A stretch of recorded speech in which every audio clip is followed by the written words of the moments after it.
ये भीड़ नहीं, ये जनसैलाब है। आज तक देश के चुनाव आयोग के खिलाफ सड़क पर लाखों सैकड़ों लोगों का ये हुजूम कभी भी देखने को नहीं मिला। लेकिन अब देश में ऐसी स्थितियां आ गई हैं कि चुनाव आयोग के खिलाफ सड़कों पर जबरदस्त तरीके से जनसैलाब उमड़ पड़ा है। दूसरी ओर सीधे सीधे धमकियां दी जा रही हैं कि अगर एक भी वोट कटा तो मैं दिल्ली की सरकार उखाड़ कर फेंक दूंगी। दोस्तों, मुख्य चुनाव आयुक्त ज्ञानेश कुमार ने भले ही दिल्ली में एसआईआर को लेकर की प्रेस कॉन्फ्रेंस में बड़ी आसानी से बड़े सरल भाषा में बोल दिया हो कि कहीं कोई समस्या नहीं है, कहीं कोई दिक्कत नहीं है, 12 राज्यों में एसआईआर होगा जैसा कि तय किया गया है, लेकिन ऐसा लगता नहीं कि ऐसा हो पाएगा। दोस्तों, कैसे सड़क पर उतरकर सैकड़ों लोगों ने चुनाव आयोग के खिलाफ मोर्चाबंदी शुरू कर दी है और दूसरी ओर चुनाव आयोग के अधिकारी थर थर कांप रहे हैं। जी हाँ, जल्दी जल्दी आपके सामने बिना लाग लपेट में इस वीडियो में रख देती हूँ। दोस्तों, पश्चिम बंगाल की मुख्यमंत्री ममता बनर्जी ने जबरदस्त तरीके से सड़कों पर उतरकर अपना वही पुराना रौद्र रूप दिखाना शुरू कर दिया है जो एक्चुअली में उनकी पॉलिटिक्स का सबसे इंपॉर्टेंट एस्पेक्ट रहा है। Mamata Banerjee is a fighter.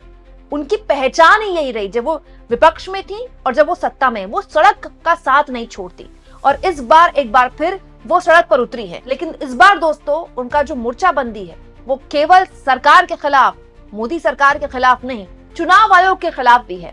दोस्तों, पश्चिम बंगाल में भी कल से एसआईआर की प्रक्रिया शुरू हो गई है। ममता बनर्जी ने इसका विरोध करते हुए न केवल खुद वो सड़क पर उतरी, बल्कि ये ऐसी ऐसी तस्वीरें उनके इस मार्च में दिखाई दी जो जाहिर तौर पर बीजेपी को किसी भी हाल में अच्छी नहीं लगेंगी। वहीं दूसरी ओर पश्चिम बंगाल के चुनाव आयोग के जो बेचारे अधिकारी हैं वो डरे हुए हैं, वो थर थर कांप रहे हैं।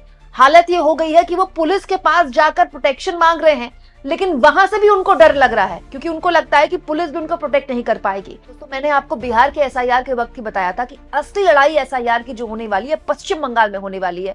उसका एक ट्रेलर पश्चिम बंगाल की मुख्यमंत्री ममता बनर्जी ने न केवल सैकड़ों लोगों को अपने साथ सड़क पर उतारकर कल दिखा दिया, बल्कि आज की दैनिक भास्कर की ये रिपोर्ट भी बताती है दोस्तों कि जो चुनाव आयोग के काम में लगे अधिकारी हैं उनकी हालत खराब हो गई है। कैसे पश्चिम बंगाल की मुख्यमंत्री ममता बनर्जी ने केंद्र की मोदी सरकार को सीधा डायरेक्ट चैलेंज दे दिया है कि अगर एक भी वोट कटा तो तुम्हारी सरकार उखाड़ कर फेंक दूंगी, और साथ साथ ये चैलेंज ज्ञानेश कुमार और चुनाव आयोग के खिलाफ भी था। आगे बताऊंगी, लेकिन पहले आपको इस वक्त की बहुत ही बड़ी खबर बता देती हूँ।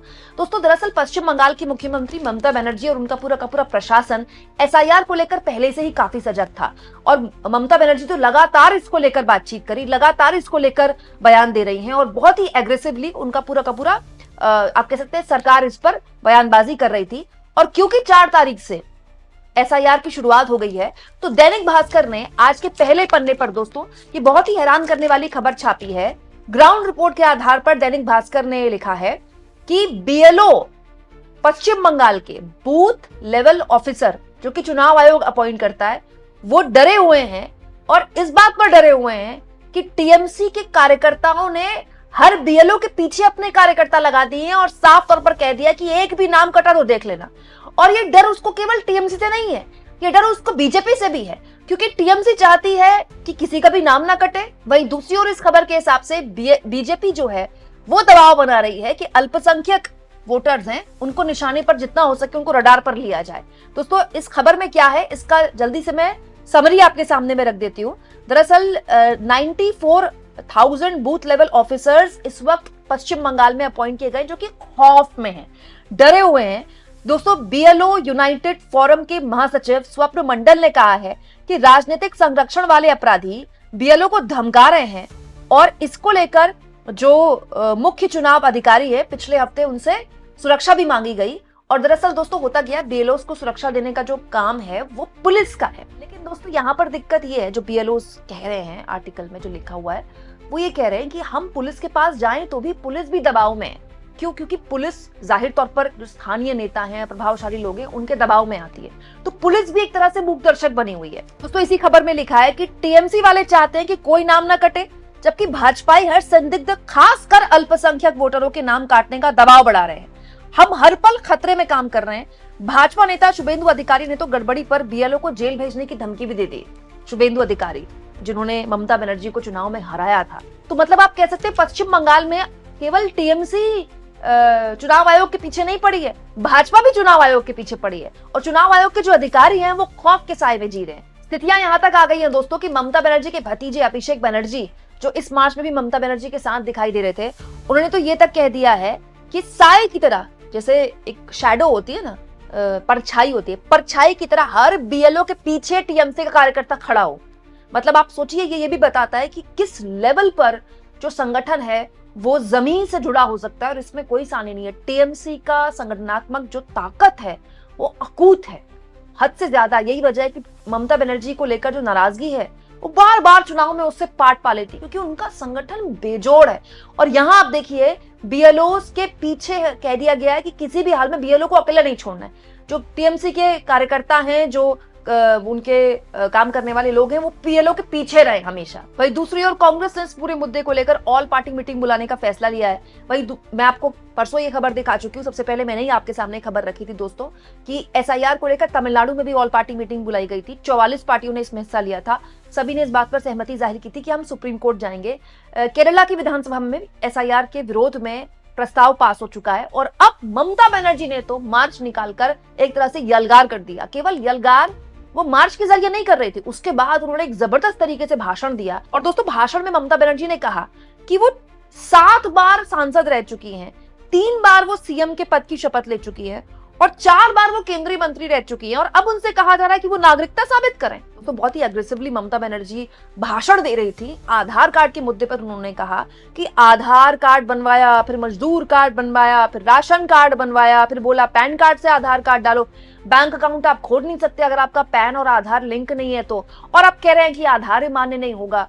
मतलब जबरदस्त तरीके से ममता बनर्जी यहाँ पर एग्रेसिव होते हुए कह रही थी कि अगर ये तुम्हारा वोटर लिस्ट मान्य नहीं है, आधार मान्य नहीं है, तो मतलब तुम्हारी सरकार मान्य नहीं है, क्योंकि इसी के आधार पर तो तुम्हारी सरकार बनी है 2024 में। दोस्तों, एक्चुअली वो ममता बनर्जी सीधा सीधा बीजेपी और केंद्र की मोदी सरकार को उखाड़ फेंकने का यहाँ पर दावा कर रही थी। तो आधार कार्ड सिटीजनशिप नहीं होगा, तो आधार कार्ड में आपको वोटिंग राइट नहीं होगा, आपका आधार कार्ड में आपको एड्रेस नहीं होगा, आपका आधार कार्ड में आपका रेशन कार्ड नहीं होगा। तो सबसे बढ़िया ये है, एक परिवर्तन करके दिल्ली सरकार को हटाओ देश से, कोई आधार का जरूरत नहीं होगा, कोई आधार नहीं आएगा।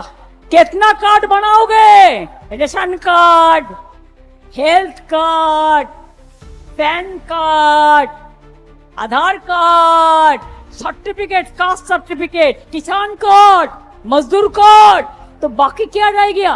तो फिर क्यों कह रहा है कि वोट एपिक कार्ड में हम लोगों ने मूवमेंट करके कराया था इलेक्शन कमीशन से, no ID card no vote.